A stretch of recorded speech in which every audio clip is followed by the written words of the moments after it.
Well, Coach, new week, new challenge. What have you seen from the team in practice this week? It was a good practice. Again, I think our guys' approach has been really solid.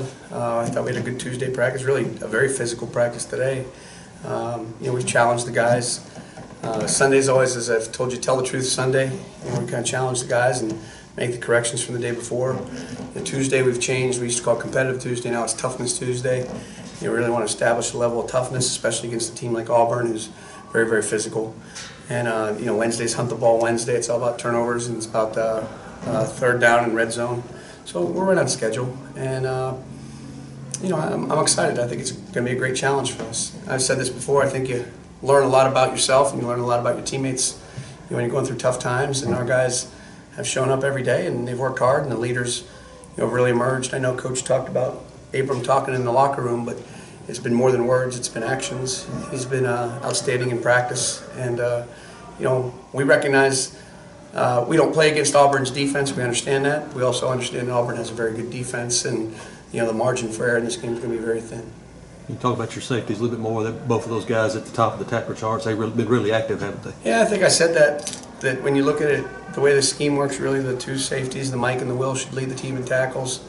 Maybe they shouldn't be that high, but they're doing I think John Abrams played at an exceptionally high level, and Mark showed signs last week of bouncing back into form. I think he'd even admit, he's played fine, but I think he'd admit to you that he has more in the tank. And but it was good to see him step up. He had a big pass breakup towards the end of the game. They got the ball back for our offense in the 2-minute situation. And I think John's emerged as a big league safety and played at a real high level throughout the course of the year. Florida seemed to attack short to the boundary side, a lot, be it screens, slants, there's even an out route in there somewhere. Do you know what a reason for that was? Yeah, I mean, I said that a couple weeks ago. I think when teams look at us, I think they see us as a particular style of defense, and they try to come out in unorthodox or unusual formations. We certainly made Florida, Kentucky, and Lafayette play very left-handed. They weren't doing things that they had not shown on film or done during the course of the year, and lining up formation into the boundary, trips into the boundary, and just doing quick screens into the boundary was part of it. And it's really hard. Felipe Franks was 23 for 32, so you look and say, wow, he had a real high completion percentage, but those are passes that are hard to break up. I mean, you have to rally and tackle. Now, we did not play some of those quick screens well, and we've worked on that this week in practice. And like I think I shared with you last week, it's not the things we see on film. I think teams respect our players and they respect our style of play to the point that they come out and empty, they come out and unbalanced, they come out in formation to sideline, and we have to have good, solid, sound answers to those, and we have for the most part, and we've got to execute a little bit better versus that. And you mentioned a couple weeks ago talking about Lafayette, you called it a magic show. Yeah. The different formations and things. And Gus Malzahn as a coach who likes to run a lot of different formations and some gadget plays. As a defensive coordinator, how do you prepare for a coach who throws those gadget plays out at you? You've got it. I mean, that's what it is. It's that's college football in 2018. We come in here, we talk about sports sometimes. I think you could make a case, or someone here could write an article. I think being a defensive coordinator in college football in 2018 is the hardest job in all of sports. College, pro, anything. I mean, I'm not saying that because it's my job. I just think it's the hardest job from week to week, from day to day. I mean, you can't, in a 20-hour rule, practice everything that you're going to see from a coach like Coach Malzahn or a coach like Coach Mullen. And you have to rely on fundamentals and techniques and rules. And even in the game the other day, I mean, their touchdown they scored, they only scored one. They made one more play than we did, really, and it was on a trick play. I mean, that's... you can't just show all trick plays. You have to teach, fundamentals, techniques, and there's rules within the framework of your defense for trick plays along those lines. And on that particular situation, they out-executed us. And Kadarius Toney, made a good play, really.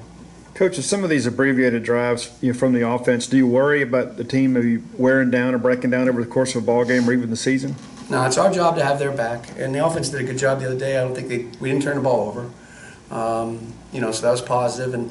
And I think our guys are chomping at the bit to get back on the field. And certainly, it takes its toll on you we haven't had an inordinate amount of snaps in any game yet, and I think we're pretty fresh. And this is certainly we've sold the guys our kind of battle cry this week's been it's obviously we understand the last week before the bye week, so there's really nothing to hold back on.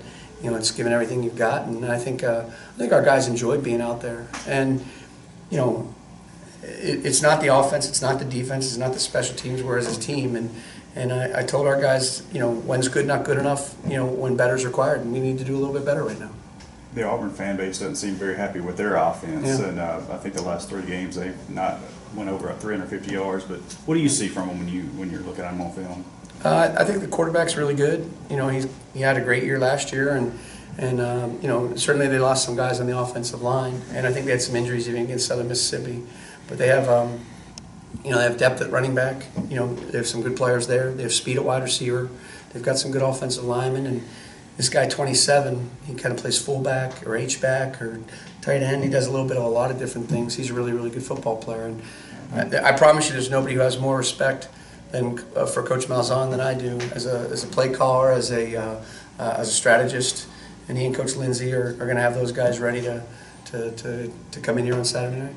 In the short time you've been with Darrell Thompson, how have you seen him develop, not just as an individual player, but in directing a defense? Very good. He and as we've talked before, I don't think all the players have to be real outstanding communicators, but there's a handful of positions on the team, and there's a handful of players that need to be able to communicate clearly and loudly when the game's on the line. And Errol and John Abram and Mark McLaurin are really the 3 guys that I lean on heavily for that.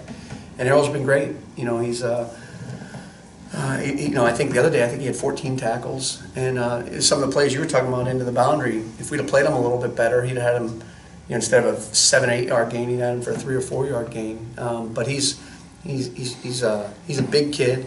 He's really focused on maintaining the weight that we want him to play at. His understanding of the defense and his leadership are invaluable, and he's one of those guys who goes out and practices every day, and I really, really admire the job that he's done and look forward to bigger and better things from him. What does it say about the character of your guys the last 2 weeks when things have been going kind of rough? It's been defensive players who orchestrated that team meeting, and then John Abrams steps up after the game. What does it say about the character of your guys? Not just the defensive guys, it's everybody. But Jeffrey and Gary, the last week, they've got that it factor. Jonathan Abram has that it factor about him. And what he said was great in the locker room. And he talked about if they don't score, they don't win. But if we don't score, we don't win. And he didn't point fingers, he didn't say anything. And it is what it is. And there's going to come a game this year later on where we're going to have to win 49-42 and come up with a big stop late in the game. That's just the nature of the game. This is, and you guys know this. And I think some of the coaches, I think we're all learning this, especially I say the guys who are just coming to the SEC. It is different. I truly believe it's different. The other teams on our schedule, they are literally coming in here trying to kill us. Kill us. And when I say kill us, obviously I'm saying it a little bit facetiously, but these teams try to kill you. They try to knock your head off. That's how they play the game in this conference.